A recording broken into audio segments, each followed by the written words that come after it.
Regular viewers will know and understand that I've been engaged in a correspondence with the BBC, a very regular correspondence over these last few weeks.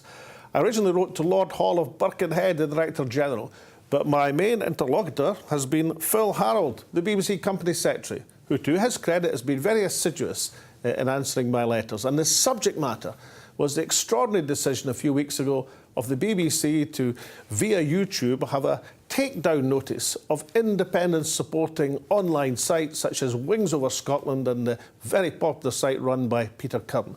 Caused considerable outrage in Scotland. Obviously, I wanted to know the circumstances for the BBC's strike against these independence supporting websites. First and foremost, I wanted to know if BBC Scotland had any role in this decision making, or had it been a decision purely taken in London? And now I know the answer to that question, that Phil Harold, the BBC Company Secretary, says, and he makes it absolutely clear, that being the case of BBC's intellectual property team, it is based in London.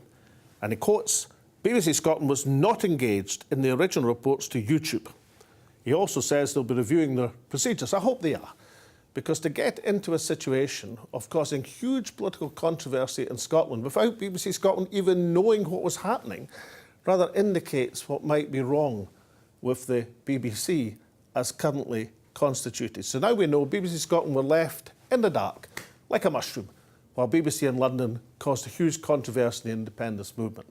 Second thing I wanted to know is, why was there a complaint? Because the person who was suggested by the BBC, who had brought this to their attention, says, and it's a Labour councillor, that he didn't complain. Mr Howard answers that by saying, well, actually, we treat suggestions, when it's brought to our notice, as if they were complaints. We can have complaints, and then there's other types of complaints. So now we know, even though there wasn't a complaint, the BBC in London struck against independent supporting websites.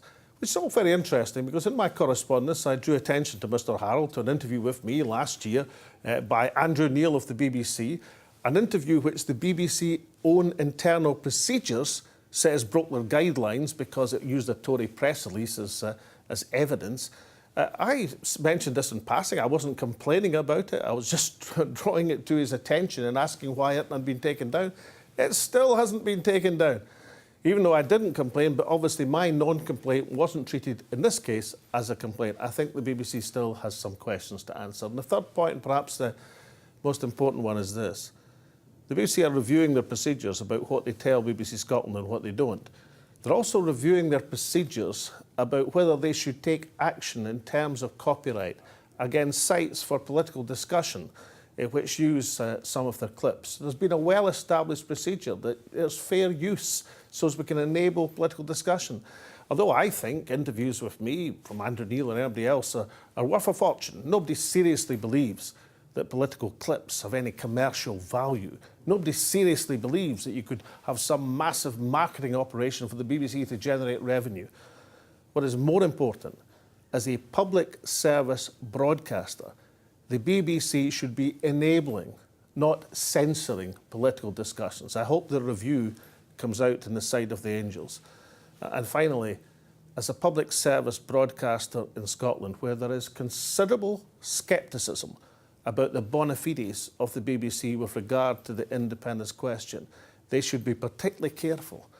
And perhaps next time, they should mention it to BBC Scotland when they're doing something which enrages large parts of the independence movement and a substantial section of the Scottish population who just want to see fair play from our public service broadcaster.